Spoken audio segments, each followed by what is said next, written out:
Welcome back to Light the Fuse, the only Mission Impossible podcast that can turn one interview into 3 episodes. This is Drew Taylor, joined by Charles Hood. Hello. And we're getting back into the Brad Bird business. Yes, we are. But quickly before we do, just want to say thank you to Kevin Blumenfeld for our legally dissimilar Mission Impossible theme. Yeah, great stuff. A couple other quick items we wanted to cover. Our Mission Monday winner this week has asked us that we auction off the digital copy of Mission Impossible 2 that he won. It was very nice of him. At BBS Film D, he has asked us to auction it. So he started the bid at $5. I'll now up that bid to $6. And if anybody out there wants to keep it going, I know this isn't the greatest price, but it's a great cause, right? Yes. Okay. We wish this happened on a week where we had a different Mission movie. But hey, Mission Impossible 2 has some great stuff in it. And some really big fans. Yes. And the knife in the eye moment, and there's some really cool stuff. Just think about it. This could be part of your digital collection, and it could be going to a good cause. Yes, and I think if you add it to iTunes, the iTunes special features are pretty grand. Pretty in-depth. I think so. Well, for that one. I mean, if you listen to our making of episode, Cruz wanted it to be the most elaborate DVD release ever. Yes. So, but just wanted to say that the charity is a hospice for kids in Los Angeles, Love Home Hospice. So that's where the proceeds will go to. And so if you're not on Twitter, you can always email us at lightthefusepodcast@gmail.com, and we will update the Twitter feed to say that the bidding has gone up. yes. So never fear, if you're not on Twitter, you can still get this digital copy. Yeah. Woo.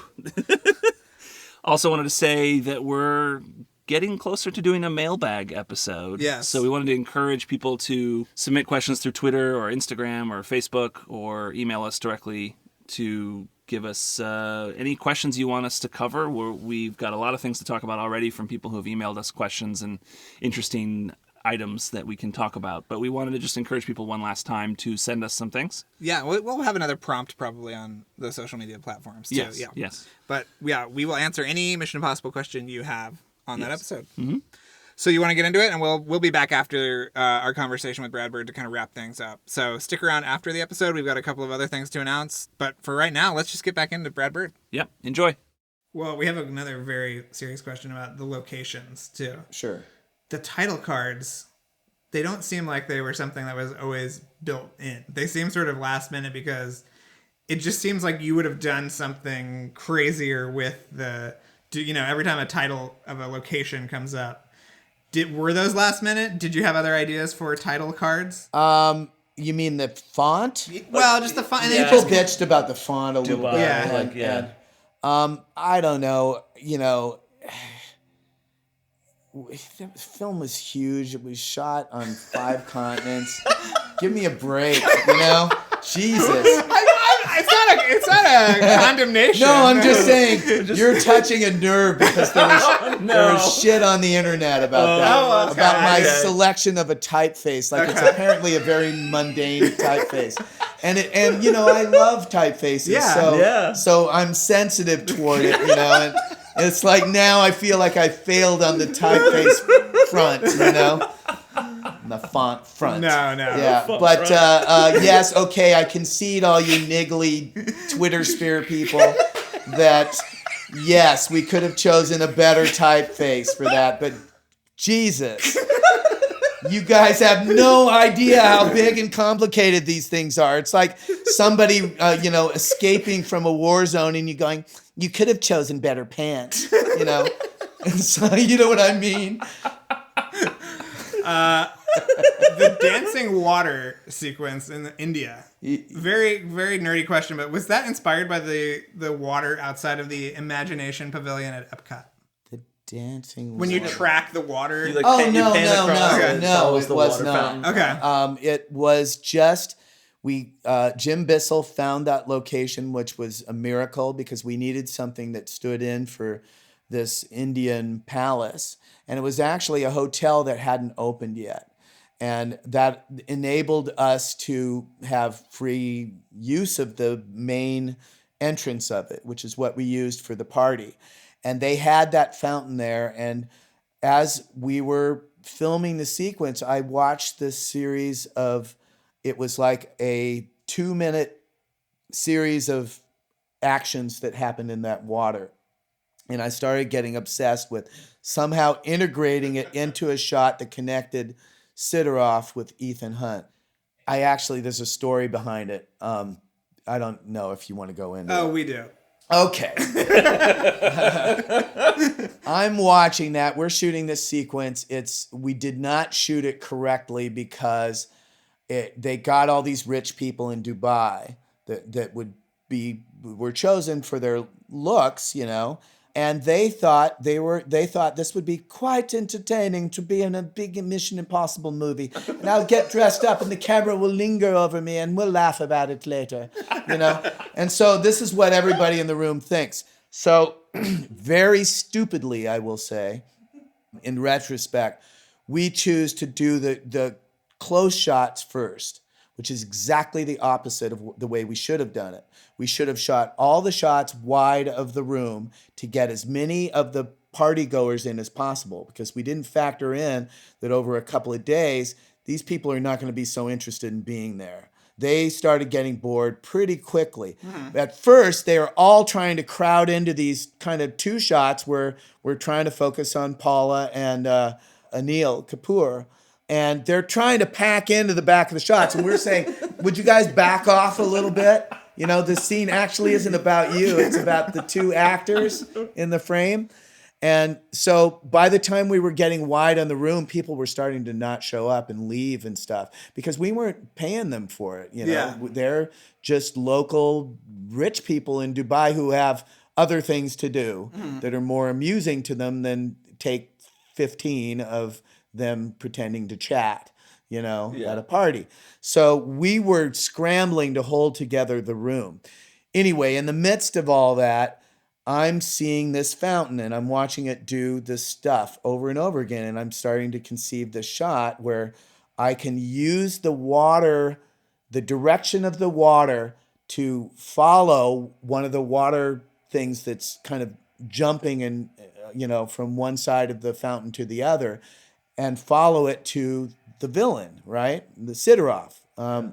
So I start saying, look, we could lower the camera in the middle of the fountain, and there's enough room for the camera. And you just, at this point, you lower the camera down, and then you have 40 seconds to get the shot, and then pull it out before the water goes on the camera again, right? Oh, cool. And so I start doing this, and they're basically saying, yeah, we'll get to that. And so we shoot some more shots, and then I say, okay, are we ready to do the shot now? And they were going like, yeah, we'll get to it. And pretty soon I start to realize they're waiting to get to the end of the night, and then they're going to toss this shot. They're going to say it's too hard because what am I doing? I'm lowering a very expensive Panavision camera in the middle of this fountain with water all around it that somehow miraculously is not touching it. And so pretty soon I'm getting pissed because I want this shot, and I see that they're playing me. Right. They're pushing the shot to the end of the night, and then they're going to say, we don't have time for the shot. And so I go and I blow up, right? Because at this point, it's been a grueling shoot. It's late. It's the middle of the night. It's hard to make this movie. And I start going, well, shit, okay, you direct the film, right? I'm blowing up. It's my only meltdown in the film. Right. And Tom is on the other side of a gargantuan room, and like a dog who somehow can hear this whistle, his head snaps over, and he comes over. What's going on? What's going on? And I'm telling you, I got pissed, but I wasn't like making a giant scene. I was making a small scene, and somehow he heard it from way across, like a football field away. And he's over there in a second, like, what's going on? What's going on? And I'm going, yeah, they won't give me the damn shot, and I know it'll work, and da-da-da. And, I've been patient. I've been doing all the other shots. I want to do the shot. And Tom goes, well, let's do the fucking shot. And he's just like, I can't believe anybody's resisting you on this. And suddenly every other person on the floor who's been resisting me goes, hey, all right, we're setting up for the shot. Because Tom said that, right? So that's an example. He had my back on that whole film. And the second that he got wind that I wasn't getting to do the shot that I wanted to do. He just made it happen like with a snap of a finger. Yeah. And that was really great. He was incredibly supportive. So we did the shot, and one of the guys that was fighting me a little bit was Robert Elswit, and I hate to admit this because, but Robert Elswit was actually a little bit right that probably the smarter way to shoot it would have been to shoot it without the fountain and add the fountain, because when the camera panned quickly enough to follow the water thing, you lost the specificity. Specificity? Yeah, you did it. Yeah, that's a tough one to say. Easy to read, tough to say. But of the shot, that the blur, the camera had to move fast enough that it kind of blurred the water a little bit. And it's in there and it works. But is there a cut in the middle or no? There is not. I love that shot. I mean, it's so great. It's such an amazing way to use the geography to. Well, thanks. I'm glad you think so. A lot of people Robert had his doubts that he thought that the blur would lessen the effect of the shot, and he was actually right that it was a little softer in the film than what I was hoping for. Right. It still works. It's an amazing shot. Yeah. I mean, thank you. It was hard fought to get that shot. We're glad that we have the balls to ask you about the water shot. Okay. Yeah. You said that you hung out with Cruise. You've said this a few times. You hung out with him and watched some movies before you made the movie. So what? Obviously he's a big film buff and. Well, no, we didn't watch movies. We talked about movies. Okay. So, and we had all seen the movies and knew which part. It was like movie shorthand. So what were some of the movies you had? What was those conversations like me saying, I want you to throw a rock here, and I didn't. He's instantly Cooler King, right? And I'm like, yeah, Cooler King. He not only has the film, but he has the name of the character, right?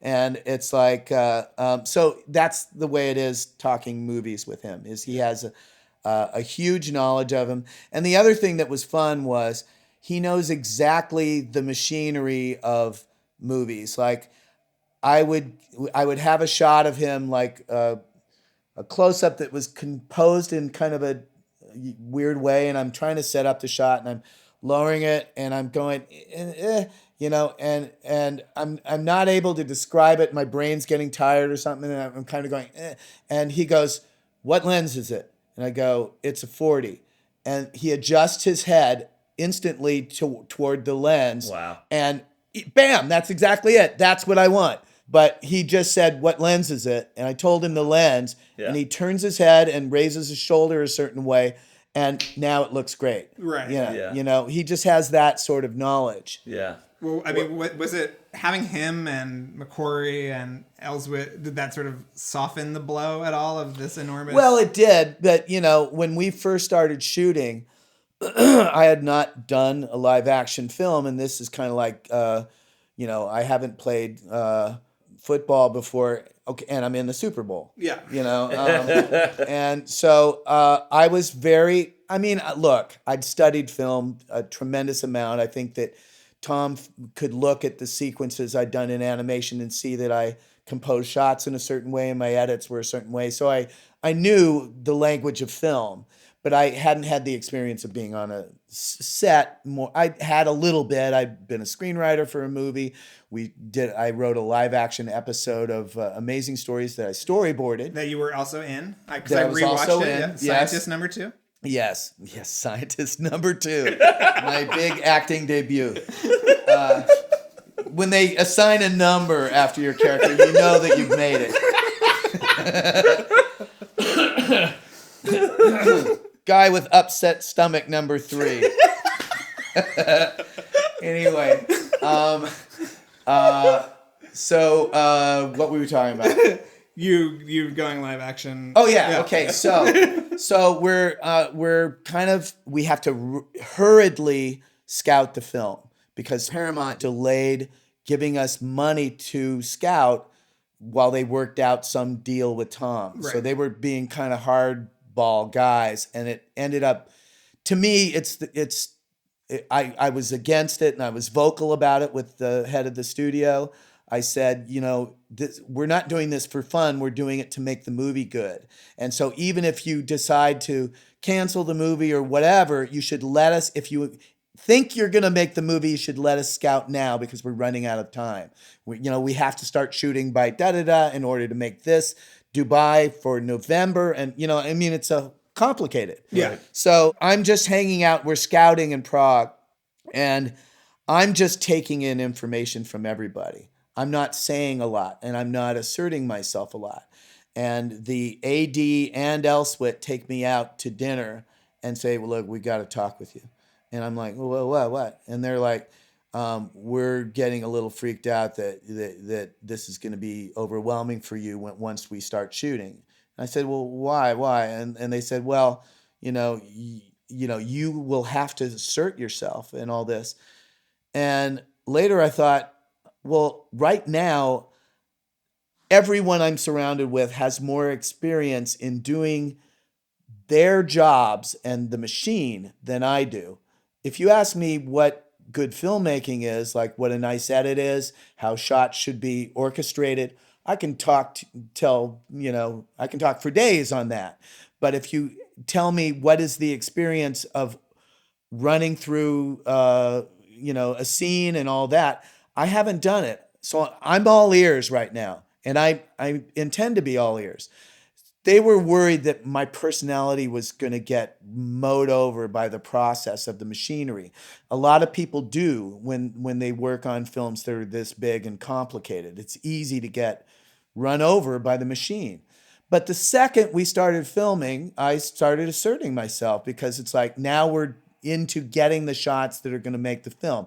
Now I have a very strong opinion. And I do know what a 25 is versus a 40, and I can ask for the right lens and all of that. In fact, the fact that I had worked on 2 CG animation films rather than going from hand-drawn animation to live action was a helpful step because in computer animation, the lenses mock real lenses. Right. And one thing when I came to Pixar, I said, what is this lens? And they'd say, it's a 14. And I said, what would it be if it were an actual lens? And they would go, oh, and they'd do a bunch of math.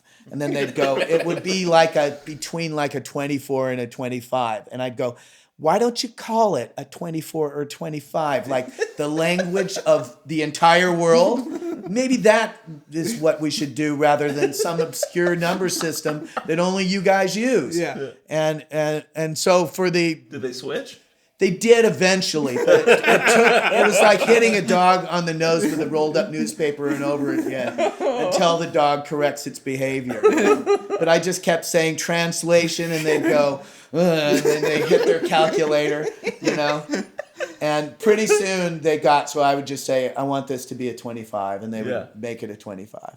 And so what I'm saying is going from three-dimensional CG animation to live action was an easier jump because the language and what lenses do is the same. So once we started shooting, I had no problem asserting myself because now we're making the movie. But until that time, I want to listen to what everybody's doing. I'm not asserting myself because you're just telling me how the machine works. Once I know how the machine works, then I'm fine. Yeah.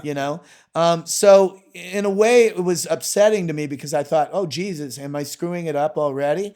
But once we started shooting, I didn't have any problems saying, no, not this, that. Yeah. And some people actually liked me more before when I was malleable, because I had very specific things that I wanted. Right. And, people would sometimes go, well, okay, if you want that. And then they see the finished film and they see, that actually makes sense. Yeah. Did Elswit said that you watched Die Hard before you started and some James Bond movies? Well, I had seen them all. I know. Well, I know. Obviously, you've seen it, but I mean, you watched together with him, or you discussed with him. We discussed. Okay. Again, Robert's a guy who's seen a lot of films, so you don't have to. Yeah, one of the things that I wanted to change for our installment of the Mission Impossible is I wanted there to be more humor. I wanted it to be funnier. And I felt like there's a way to do that does not come at the expense of action.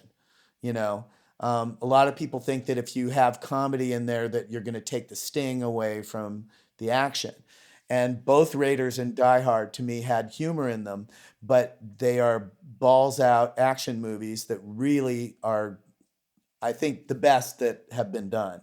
And so I wanted that quality, that sort of rollicking quality, where it's the shorthand I had with Tom was I would mime eating popcorn voraciously with your eyes glued to the screen going, and I'd say, what kind of thing I'm looking for? And then I'd mime like eating a big fistfuls of popcorn and shoving them into my face as I'm avidly watching whatever. And then Tom added like sucking on a giant Coke. He'd like finding the straw, in your mouth and going, and that was our shorthand for like movie moments, that, where you're just crazy into it. Yeah. And he got a kick out of that. So that became our shorthand of like, this is what we're going for. Were there certain James Bond movies that were more your favorites that you were thinking about? Yeah, Goldfinger and From Russia with Love. And, there's a fight in From Russia with Love that I love in the train car because it's a confined space and it's a vicious fight. And did that inspire the Paula Patton fight? Yeah, to a certain extent, sure, absolutely. And we wanted a fight between two women that was as brutal as a fight between two guys. There's this sort of thing that men sometimes do with women fighting where they're like, they call them cat fights or something. Right. And we wanted to do one that was as legit as any guy fight. And Paula trained quite a bit for it beforehand because she wanted to really be convincing. And it's like, you do not want to fight this woman. She's going to take you down, right? Yeah. And then we found Lea Seydoux, which we thought was just like this gold find, and we had it designed so that the stunt woman would be doing a lot of the stuff because we thought, well, maybe Lea's not into it. But once Lea, she said, is Paula doing it? And we said, yeah, but she's been training, and she's like, then give me training, and That's awesome. I want to do it. And so there's only one shot where it's not Lea, and it's where she breaks through the table. Right. And that is the stunt woman. That's the only. It takes like a second. And it's over, and everything else in the fight is Lea. Wow. And she had this, really intensive training too. And the whole thing is we wanted to have a different fighting style with them. Whereas Paula is the highly trained, agent fighting style, like very by the book, whereas Lea's style is more like a street fighter. Somebody who's probably had, even though she's pretty, she's probably had a rough time growing up. And her fighting style is more just grabbing anything. And, it's probably not quite as proper as Paula's style. And she grabs a corkscrew at one point and jams it between her fist. And like, that's a real street fighter sort of move. So I enjoyed doing that. That was fun to shoot because it was a little more handheldy, and I wanted it to be that way than some of the other fights. And I think it's a really good fight. One thing that I don't know how much of this we can talk about, but another thing that changed while you were making this movie. Elsbeth mentioned this. Okay, Elsbeth mentioned this. This was supposed to be Tom's sort of swan song, and there was a lot of massaging done by McQuarrie and I know Lindelof. And did you have a philosophy on this? I mean, it never was to me. Okay. I sort of knew that. I mean, I heard that, but it was almost like an alternate narrative to the reality that I was in. To me, it was a ridiculous argument because you spend 2 seconds with Tom, you realize he looks great, he's beyond fit. He has probably never been not fit in his entire life. And so he looks 15 years younger than he is, and he can run faster than a lot of 30-year-olds. And you know what I mean? Yeah. It's like, I guess on paper, he's had a long career, but it had no bearing on what I saw. So for me, he was always the star of the movie. I did hear that Paramount was because the previous mission had not done as well at the box office, I think they were thinking that was somehow Tom was, burning out on the role or something ridiculous. But you see the JJ movie, to me, it's a good Mission Impossible movie, and Tom's great in it. And I didn't see it, Yeah. So to me, I never treated it as anything other than a Tom Cruise vehicle. However, one of the other things I wanted to do with my Mission Impossible was I wanted to have the team be a little more of a team. I felt like if I were to have a gentle criticism of some of the other films, it was that it was Tom and some other guys. Yeah. And some other guys that you will not care about. Right. Right. And sometimes they were good actors, but they weren't given a lot to do. And Tom was never the guy saying, I have to do everything. He would often want to do things. If you came up with something cool, he would want his character to do it. But it was more like a puppy that just wants to go after the ball. Right. It's not that he's saying, I can't share the screen with anybody. So if I said, no, I think I want to give this to so-and-so and this to da-da-da, he was fine with it. In fact, he loved having the other characters take lines because it made them a credible team. Yeah. And I was wanting to make it more of a team film than other Mission Impossibles. And Tom was fine with it. He liked it. He would still, if there was a new idea, he would go, oh, can I do that? Yeah. But it was not a star saying I have to get all the good lines or anything. It was more like, it's more like if a ball is fumbled in football, the guy who loves football the most will scramble over people to jump on the ball. Right. And it's just, he's so enthused about making movies that he just wants to grab the ball. Yeah. But he's not, if you just say, "Lo, let's do it," he's like, "Oh, great." He's super easy to work with. Yeah. But he also is demanding. You have to be on your game. He expects everyone to have done their homework and everyone to move sharp. And that's the way these movies get made for a price, is they're big movies.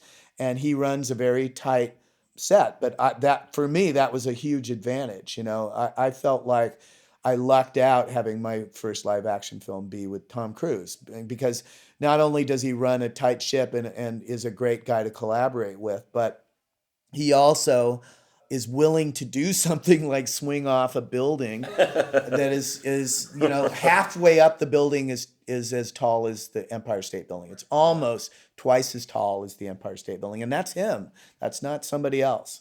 Well, you were the one that added the line about the syndicate at the end of the movie. Yes. Were you surprised to see McQuarrie take that ball with 5? And where did that come from? That idea to put it in there? Obviously, it's from the show.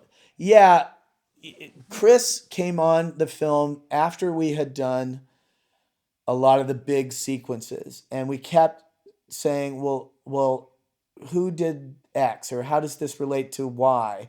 And everybody go, I don't know. We'll figure it out in Vancouver. In other words, all the connective tissue was being shot in sound stages in Vancouver. And so we kept kicking the can down the road. And pretty soon I was screwed because I don't know what to tell actors. Renner was like, do I hate her? Do I want to make love to her? What am I doing? And I'm like, it'll all make sense later. Just have faith, young Jedi, or whatever, I was starting to say, I can't keep doing this. I have to know the answer to this stuff, right? And so we brought McQuarrie in, and McQuarrie had this very pragmatic approach of why do we need to keep this a mystery? In other words, we keep adding, every time we ask a question, we answer it with more questions. He said, eventually the audience is going to tune us out, and we don't want that. So why, and I'd say, why do we need to keep this question, the answer to this question, a mystery? Just answer the question. And I was like, great. We started doing that, and suddenly I knew it became very clear how to direct these scenes again, because this is no longer a mystery. The answer to that question is this, and now we're proposing a new question, but we've cleared the decks so that new question can be asked. And there's a really funny photograph that I took on the set, and it was in the hotel room in Dubai, which was a set. And on there was a bed that was in one of the was in the hotel bedroom in the movie, and McQuarrie is leaning up against the pillow like he's sitting on the bed. I mean, he is sitting on the bed, but it's the set bed, and he's writing on his computer. And on the end of the bed are two producers stressing out over what he's writing, like how to make it work in the schedule with the money that we have. And I called the photo cause and effect. It's like he's very comfortably nestled into the pillows writing away, and then these two guys are sitting just completely angsting on the end of the bed. It was like watching an idea be born and then cause somebody pain, like passing a stone or something, But he came in and worked for a few weeks and did some good simplifying and all of that. But I also want to say that Andre and Josh did the heavy lifting of a lot of the stuff that got involved, and they came back and did more writing when Chris had left, because there were some issues with some of the stuff that Chris had done for the climax that they said, well, you need to answer this, and so it's like, that's fine, they certainly did the heavy lifting and deserved a lot of credit for that movie.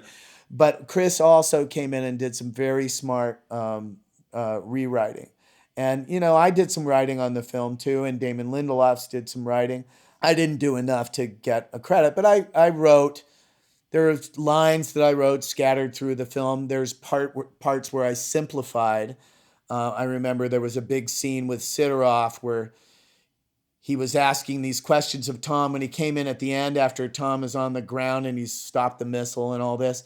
There was this big long scene of like, well, I knew that you had come to the blah, blah, blah. And I said, he's just crashed into the ground. He's not going to want to talk. Yeah. But this is like right before we're filming it. So I'm cutting lines.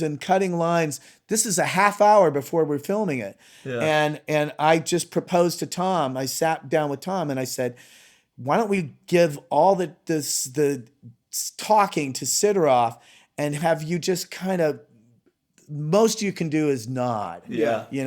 And then have him ask, hospital? Yeah, and then have him just go, yes. Yeah. Hospital. It's got that Die Hard. You're talking about with Die Hard and Raiders of the Lost Ark, with the hero really going through. You really feel how hurt they are at the end. Well, it was worse at one point. I wanted him to break his leg and actually have the bone of his leg when he was crawling around. I wanted him to have a broken leg and do it with an effect. Put a little blue screen leg and have him drag it, and then have ILM. It'd be like one of those Joe Theismann kind of, you don't want to look at it kind of things. But Tom didn't want him to be in a cast in the last scene. And I kind of went, okay, that makes sense. So we do the sequence, but he just didn't break the leg. Right. But he does make the leg kind of useless, and he has to drag it around. Yeah. So he's in the car because the car like clips him. You feel that ankle. Like, yeah. So that was another scene that they didn't know how it fit or what it was, but they said there are these car parks in Germany that are automated, and we want to do something in a car park. But that's all they had, was we want to do something at the end in a car park. Yeah. So, but that's the kind of challenge that I like. It's like, okay, what is that? How does it go? How do you have a fight between this guy and Tom Cruise when Tom Cruise can clearly outrun this guy? So the answer is, he catches him, and still the fight gets brutal, Yeah. And Well, it feels like it's out of a silent movie. It's like a beautifully orchestrated sequence, though. Like, it feels Well, like Harold Lloyd. I mean, that's what it's meant to be, is a nasty Harold Lloyd. was there a specific Harold Lloyd movie or anything you were thinking Well, of? I For mean, that? the obvious one is Safety Last, but I mean, Harold Lloyd was a physical in a different way than Keaton and Chaplin. He maybe wasn't quite as adept at mime, but he was really good at creating scenarios that were dangerous and or looked dangerous and getting the most out of them. And nobody disputes that Chaplin and Keaton are a tier above him, but Harold Lloyd is not in the discussion as much as he should be, because he made some really good movies and he's got a very distinctive sort of thing. And the Safety Last is probably the obvious one. But we did that a little more on the Burge, with the glove kind of hanging on, and Right. him discovering the glove. That's kind of Chuck Jones too. You know? The glove coming back. Yeah. But so the car park is meant to be more of a vicious fight, but it's meant to be very cinematic, and if you turn off the sound, it works just fine, I think. Which is a good test for a sequence, by the way, is if you can pull it off without sound. If the audience isn't confused about what's happening without sound, then you're in a good place. Yeah. Shit, well, we need to wrap up and let you move on with your day, but we always ask. Oh no, you can go a little more. Okay. We wanted to ask about the villain, about Hendrix. I think that it seems like he went through a lot of changes specifically, Or at least cut down. His motivation isn't quite there. I mean, what was the initial, Well, we shot stuff. We shot more scenes with him, but they didn't pan out very well. I mean, which happens on all movies, where you shoot something with something in mind, and then you edit it together, and it doesn't quite hold its weight when you have the other scenes around it. So we ended up paring him back. He's a very nice actor, no longer with us, named Michael Nyquist, and he was in the original version of Dragon Tattoo. Yeah, Girl with the Dragon Tattoo. And he's the villain in the first John Wick. He's really great in that. Yeah. No, he was a wonderful actor, and he was certainly game on this. And he had a fear of heights, and yet we had him jumping down on these things in the car park, and he was game. He did it, but he really was like, oh, please don't make me do this. And we're like, come on, man, you're the villain, you got to bring it. So originally that was a bigger. The character had more scenes, and it had more to do with him going mad from, I forget what they call it. Oh, that's right, because he was doing scenarios for Russia and America, and he started to go crazy. Right. Yeah. And that was an interesting idea, but we never got there in terms of pulling it off in the script. When we talked about it, it sounded great, but we never were able to translate it to scenes that worked. And we had some really interesting ideas, and there was this place that we were going to shoot at outside Prague that had, it was like a mansion that had a giant floor that was checkered marble, and it looked like a chess board. And we were going to have a key scene of him talking in this room and have the subtext be that he's all about chess. And again, you start talking about it this way, it sounds really cool. Yeah. And yet, for one reason or another, because you just start making these movies, and you've answered some questions, you haven't answered others, and you're you're trusting that you're going to come up with answers by the time that you need to in order to pull it off. And, the last scene in the film was shot where he's sitting with the members of his team and having a beer. And the first version of it that we shot on the set, it was just kind of Ethan. It was a very strange pep talk, and I kind of talked Tom out of it. I mean, we shot it, but I felt that it didn't work, because Tom was essentially pep talking the team by saying how it was going to wreck their lives, I mean, he was describing something like, yeah, you won't be able to have personal relationships, or you won't have da da da da.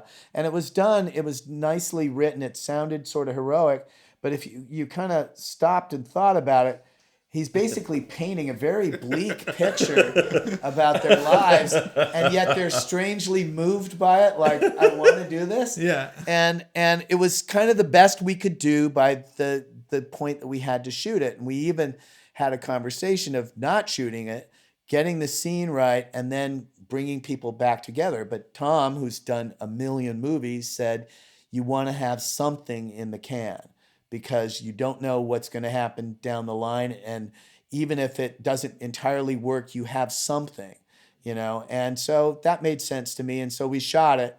And then Tom said, I think this is going to work.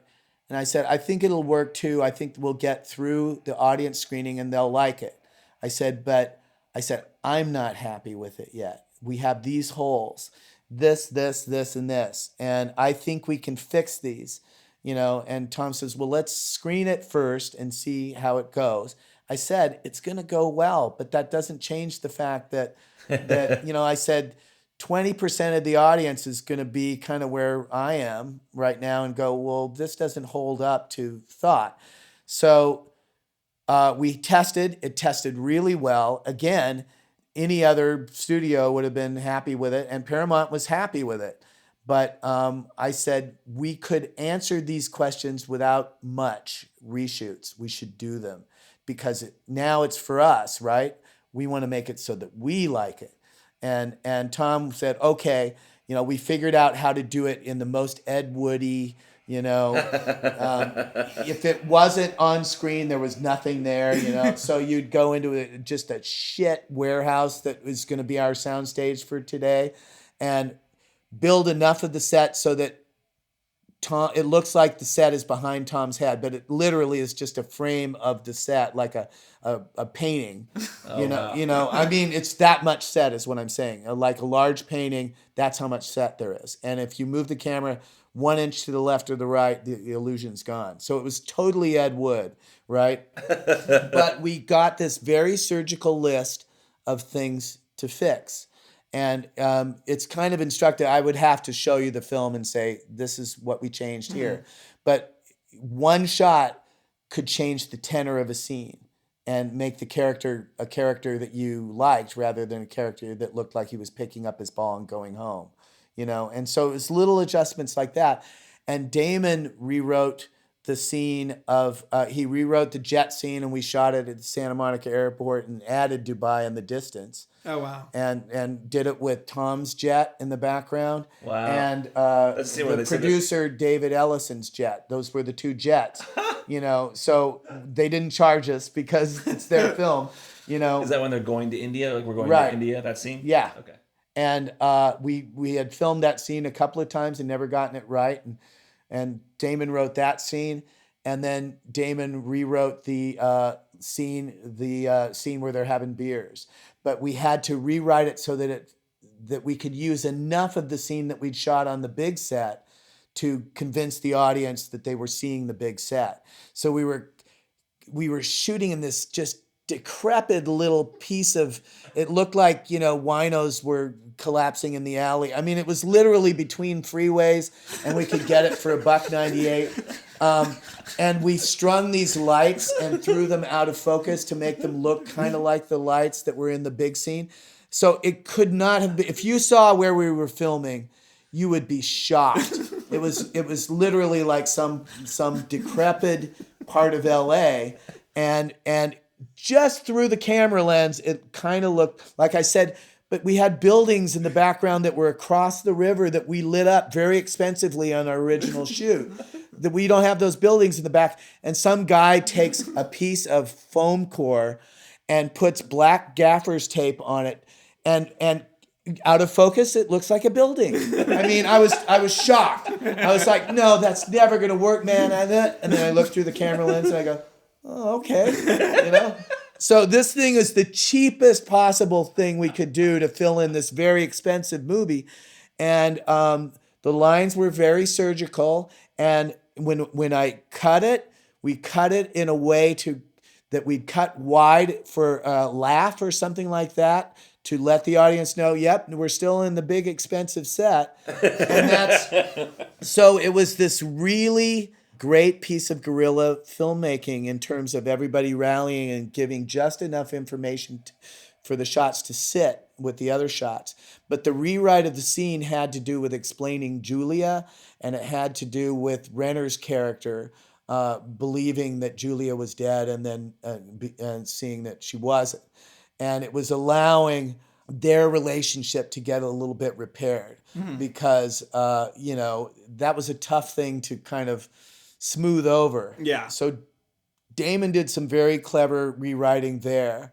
And we reshot the shot of Julia reacting to him so that she acknowledges seeing to him. The way we shot it in Vancouver, she never sees him. He watches her, but she never sees him. And it was cold and kind of sad. It was cold on her part back. And so we refilmed that with her seeing him and nodding so that she knows that he's there. Right. And that made it more romantic. Yeah. And so it was all these little surgical adjustments.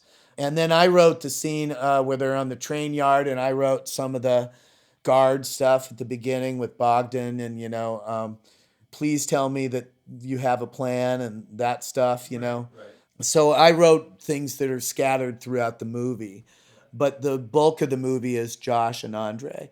And then if the next biggest credit obviously goes to Chris McQuarrie because he did some key scenes, the one with the fog, the one where Renners puts the suitcase out the window, which amped up the pressure for the roll switch, which he rewrote a little bit, but they had conceived that scene, which to me was, like I said, one of the things that made me want to do the movie. Yeah.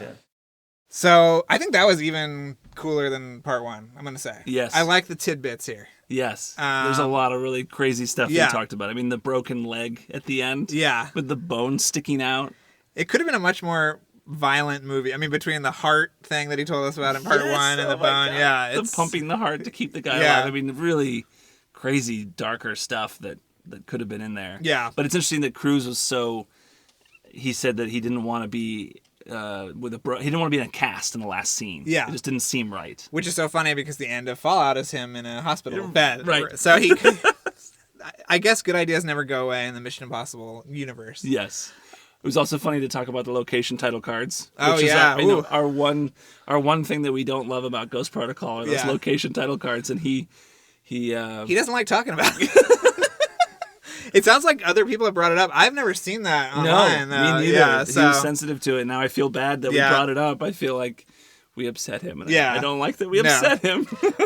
We also wanted to tell people that they can see Harold Lloyd movies. There's a bunch on the Criterion Collection. There'll be a sale in July. There's always kind of sporadic sales throughout the year. Yes, for the Blu-rays. And the Criterion Channel will be launching soon. Yes, April 8th, the Criterion Channel will launch. And I would imagine there will probably all the Harold Lloyd movies will probably be on that, like they were on Filmstruck. I was watching a bunch of them on Filmstruck last year. I watched Speedy, which was amazing. So wanted to plug Harold Lloyd since Bird was talking about Harold Lloyd so much in this. And Chuck Jones. And Chuck Jones as well. Who's a famous animator. He was part of the Termite Terrace group at Warner Brothers.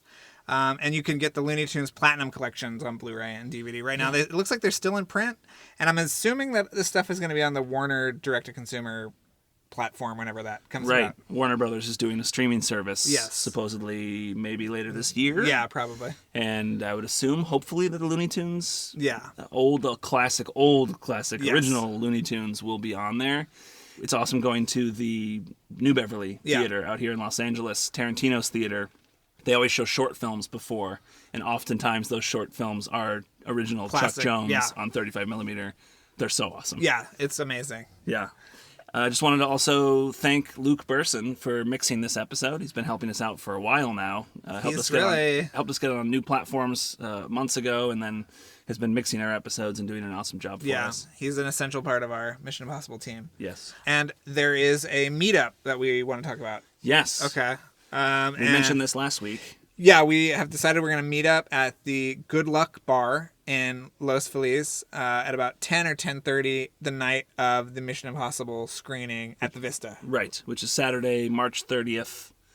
It's a midnight show of Fallout. You should get your tickets. We've tweeted that link. Yes. The Secret Movie Club does these midnight screenings every weekend. So we're going to go to the screening of Fallout, which is going to be a lot of fun. And we'll do a meetup before. And if you want to meet up with us and talk Mission Impossible, we're around. Yeah. And I think is that it for today? Is that housekeeping? I think that's it. Okay, that's it. Was there anything else you want to No, know? I just can't wait. I hope people come out, and I think it's going to be an awesome event at the Vista, and can't wait. Yeah. So, and please come back for part 3 of Brad Bird. Part 3 is next week. It's awesome. Yeah.